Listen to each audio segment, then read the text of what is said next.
Gyre, the latest and final prime to release in the big 2025. I've made several builds for her, perfecting her playstyle to min-max her damage as much as possible. And in this video, I'll be accumulating all of those builds into this video. All the builds have their strengths and weaknesses, and each build has their own unique playstyle. And depending on which one you choose to play, you'd either be glad to be part of a team or hate your teammates for even existing. Also, Gyre's heavily dependent on her augments more than the Helminth, so be sure to keep that in mind when you start investing into her. Before I get into the builds, there are a few things you have to know about her, especially her basic functionality, so the builds make a lot more sense. Gyre gains crit chance and crit damage on her abilities from applying the electric status effect. That's a flat 10% crit chance on her damaging abilities per electric status effect, affecting individual targets, and you deal 2 times the critical damage against those affected units. This essentially means you want to heavily prioritize proccing multiple procs on a group of enemies to boost your outgoing damage. Otherwise, you tickle them. This crit chance increase has a cap of 300%, which is red crit territory. So yes, her abilities will inevitably red crit and reach 4 times the critical damage. However, priming alone isn't enough to supplement all your critical buffs. This is where you pair the passive with her third ability, Cathode's Grace. When activated, you gain weapon and ability crit chance along with energy regen, and it scales with strength. The crit boost you get to your weapons is modded crit chance, meaning not a flat increase like Avenger, but an additive bonus to your modded crit. If you don't get that, the crit buff is like putting point strike on your weapon, and the buff is additive to point strike. Pretty simple. So, combining her passive plus Cathode's Grace, she can increase the overall crit, allowing her to hit the max of 300% fairly easily. The thing that hurts this ability is that it's on a timer with a 60-second cooldown, and to upkeep this ability duration, you have to 1. Get direct kills with Gyre, 2. Kill enemies under the effects of electricity or get assists from teammates. So the main way Gyre deals damage and kills enemies is with her 4th ability, Rotorswell. This ability deals AoE electric damage, triggers the electric Tesla status effect to cause a chain reaction of electric procs, stunning and dealing damage over time, while also granting you movement speed at the same time. That's good. But the best part of Rotorswell is that it has another mechanic. Discharge. Not that kind of discharge. When you inflict a crit with either your weapon or abilities, you will release a lightning discharge that chains outwards, hitting targets within a 10-meter radius. Unfortunately, this discharge does have a small line of sight check. Another thing to note is that I will be using a very mandatory status effect as a debuff to boost her overall damage. Viral. Viral is a 4.25 times damage multiplier to anything that has health. This will greatly boost her electric damage, and I'll be getting it from multiple sources depending on the build I'm using. And without further ado, let's get on with these builds.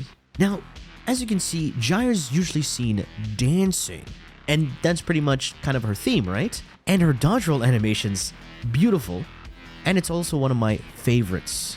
So with this particular build, I decided to build up on that dancing trait of hers. Introducing the Dancer Gyre build. It has everything you need all in one. This build came to life with the new arcanes, and of course it was inspired by playing a lot of Path of Exile. This build is a no-weapon nuke build that utilizes dodge rolling to crowd control, defense strip, evade enemies as they're committing genocide.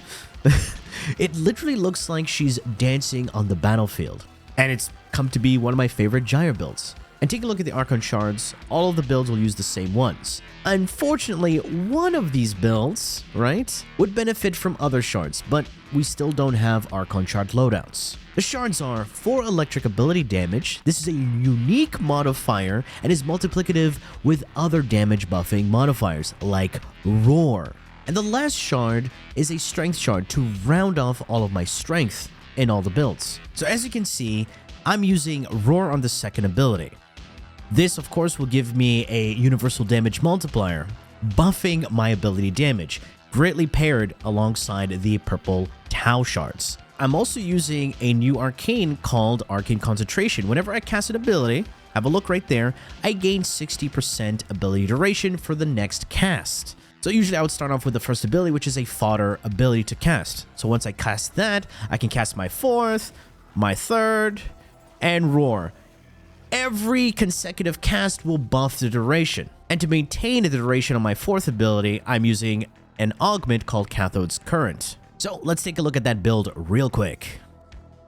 The arcanes, Arcane Circumvent, roll through enemies, steal 50% of their defenses for yourself. So this is really good when you're going up against any enemy with Overguard because you get all that Overguard for yourself. And Arcane Concentration gives me that 60% duration. As you can see, I have no duration mods on the build, and my duration is set at 73% duration because it's getting deducted from Transient Fortitude. Taking a look at all the strength modifiers, Blind Rage, Transient, and Umbral Intensify with that one red Tau Forge shard. Corrosive Projection is going to be used on all of the builds. This is insanely good. Minus 18% armor to anything that has armor, which also has your abilities do even more damage and pairs really well with Circumvent. Range is at 175% with Reach and Archon Stretch. Archon Stretch also gives you energy regen if you apply the electric status effect, which is it's Gyre, you know? Rolling Guard for even more survivability. When you dodge roll, you're invulnerable and you cleanse status effects. For those thinking, I can fully rely on the Overguard from Circumvent, well, no. I mean, early Steel Path, sure. But if you keep on playing at least like 20 to 30 minutes, you're going to notice that your Overguard will get destroyed.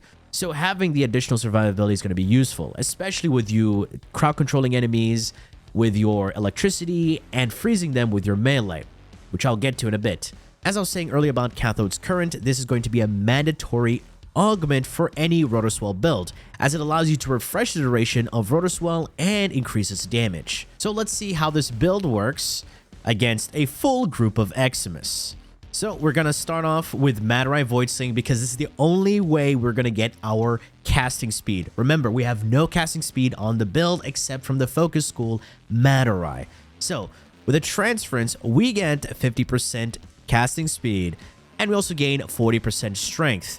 So 2 Voidslings, Caster 1, 4, 3, Roar. Let's summon the Eximus, dodge through them. We get Overguard, freeze them, and kill everything. The Dancer Gyre. And look at our duration. It's really high, even though we don't even have any duration mods on the build. This is perfect. On top of that, if you've also noticed, I'm using the Dariga. The Dariga here is going to be sticking to us like glue. We want that because we're moving really fast. Another reason for Dariga is because of our coil. This will zap enemies, proccing the electric status effect. And when you proc electric status effect, we gain that crit increase. As you recall, if you paid attention, Calculated Shot is going to allow the Dariga to shoot with its paired weapon, allowing for additional priming. Guardian for some shield regen, Manifold Bomb to reduce the cooldown of these precepts. And the weapon I'm using is the Tazocore. Tazocore is innate electric. On top of that, we can put magnetic, viral, radiation, and guess what? A bunch of priming. If we pause enemies, you can see we get all this priming here. Look at all those status effects. And of course, we gain cold. And if they die with these additional status effects, especially 3 or more, Manifold Bond will reduce the cooldown. And finally, the melee weapon in question is the Praetos. And why the Praetos? It's the best movement utility weapon in the game because of its second evolution for the sprint speed and slide and the parkour velocity. And all I did was equip Melee Karen. When you dodge roll, you release a freezing aura around the enemies, which is very nice. We don't care about the base damage increase because we're not attacking with this weapon. We just want the cold status effect. The second build is a variation on the first build, but uses Pillage instead. This is to strip defenses, regenerate shields, and cleanse you of status effects. And I have 337% strength on this build alongside Corrosive Projection. This will guarantee my Pillage to fully strip armor with one cast. This does have you shoot your weapon here and there for additional priming, crowd control, and even stealing overguard. But for the primary viral spreading, I do have my Panzervopophyla. I understand the concept of the pillage build. Let's take a look at how we've modded it. Reminder, it's similar to the first build, but with a few changes. In the arcanes, I'm running Arcane Energize. Yes, she does gain some energy regen here, but we're casting abilities quite a lot, and we don't have any efficiency. So this is going to sustain us quite a bit alongside her third ability and Archon Stretch. And finally, I'm also running Arcane Expertise. This grants me shields based on my strength. So it takes 100% of my strength and converts it into shield. So I had a base of 740 shields, right? If we go back to the first one, 740 shields, you multiply that with 337%, it's additive, all right? And you get 2,493.8, but Warframe rounds it up, we get 2,494. Simple as that. And the only difference is that I don't have Rolling Guard on this build because Pillage cleanses me of status effects, and I replaced it with Augur Secrets to give me 337. For those who don't know, you need 328 strength and corrosive rejection to get a full strip with Pillage. With one cast, that's a full strip right there, as you can see. And I also have the Panzervopophyla here for the viral spread. And the Panzer can also apply electricity. And for the additional utility, I'm using the Epitaph. You can use the Prime. I just have the regular modded more, and it doesn't matter whether you use the Prime or the regular. Build is simple. We have viral, magnetic, and secondary fortifier. That's about it. And of course, don't forget Amalgam Barrel Fusion for the dodge roll speed. I forgot to mention that on the previous build. This, of course, gives us faster dodge rolls.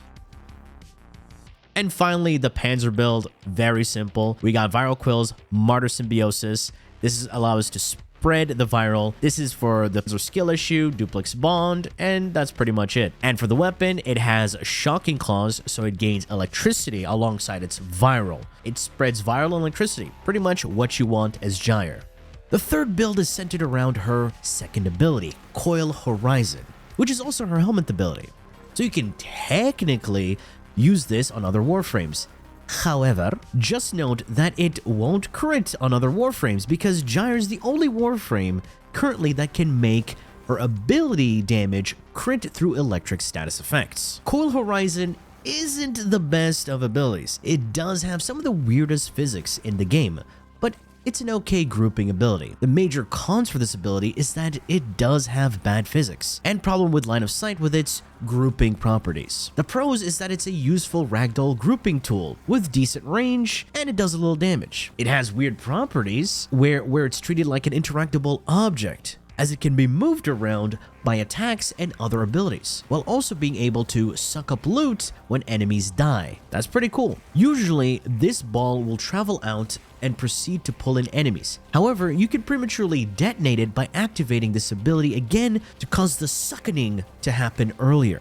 Now, with the augment I'll be using for this build, Coil Recharge, you're able to add different controls to the ball by being able to recall the ball instead of causing it to suck earlier. The augment also adds more damage to the ability, as enemies pulled in will cause the ball to detonate and trigger a discharge. Discharges are only available on her Rotorswell, but now also when using the augment. This causes the enemies to suffer even more electric damage with more concentration as they're sucked up. I did previously consider running this augment with her Rotorswell. After seeing the interaction, I was like, just do a full Rotorswell build at that point. Now for the Coil Horizon build, I went for a Phantom Eyes on the fourth ability. This allows me to strip armor by just looking at enemies. Very good. Not only that, it slows down enemies and deals heat damage. This is strip over time. And of course, when you build up a lot of strength, that strip over time becomes really fast. Let's demonstrate how this works. I'm also using a different companion for this loadout, which is my Hound here, aka Savathun. Alright, let's have a look at the strip. It's pretty fast. Alright, look at that. Boom. And of course, having cross projection, heat from the ability, you're going to be killing and dealing a lot of damage fairly quickly. But of course, that's if you like using the ball. Personally, this is my least favorite Gyre setup, but it does work. For the build, I'm using Molt Augmented and Arcane Energize. Molt Augmented will, of course, increase my strength. That will allow my Phantom Eyes to strip even faster and my second ability to do even more damage because this is our main damaging ability. And because we're casting a lot with negative efficiency, Arcane Energize is going to be very helpful in this situation. And for the Augment, Coil Recharge 2, and of course the Augment, Coil Recharge, which makes the second ability even stronger. And now on to the final build, which is using her Conductive Spear Augment. I released a video about this a while back and tested quite a few weapons, but this is the best synergy, hands down, using the Vassalok. So, Conductive Sphere allows you to gain electric damage with a guaranteed proc on any projectile that is shot through the electric ball. The reason why Vassalok is just simply amazing, it has decent stats overall, but the multi-shot and range is what carries this weapon, as it's the only gunblade that has the second highest pellet count of 9. That's one off from the Redeemer Prime, but the largest range. It's pretty much a sniper melee. Now imagine a shotgun sniper that deals AoE electric kabloomies. It was the perfect weapon choice for this build. Now let's have a look at how we put this Vassalok melee sniper build together. I'm going to be using Roar again as my Helminth for the faction damage multiplier in this case. And we're also going to be dealing ability damage, so not only are we getting ability damage, we're also getting faction damage multiplier. And the first ability has the Conductive Sphere Augment. Again, Vassalok is our weapon here. It has melee influence. When you apply the electric status effect, you can spread all the modded elements on your weapon. No physical damage, just modded elements, and that's going to be viral. I do have additional electric here alongside the electric you get from Gyre, because if you didn't know, this increases the damage over time. Very nice. Elementalist mod here to multiply our status damage over time. And it's modded for crit, because why not? We're using Gyre, and we don't need any range because this weapon is a projectile. So whatever you shoot here, we're proccing melee influence. And this is without any buffs from Roar, 3rd or 4th ability. But let's do that real quick. Summon enemies. Toss that. There you go. And we even haven't built up combo already. There you go. Look at that damage. Just imagine when we get to 12 times combo, that's even more damage. With the crits and shoot. There you go. For the Gyre build, I do have Bolt Augmented to increase my strength, which will, of course, in turn, increase my Roar. So I do even more damage.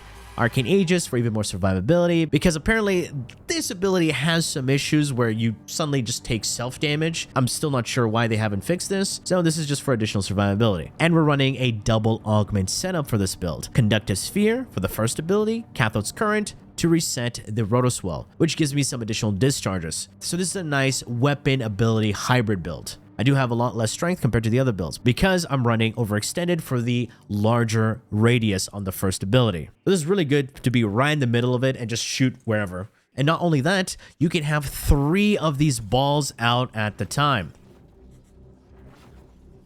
Look at that, 3 balls. Not 2, but 3 balls! Anyway, these are my Gyre Prime loadouts, and if you do try them out, hopefully you do enjoy them. Anyway, that has been it from me. I do have enjoyed this video, and if you did, feel free to leave a like, share, and subscribe. Oh, my kidding. Subscriber for more Warframe content, streams, and so much more. Do it for the description. Thanks for watching, and as always, a peace.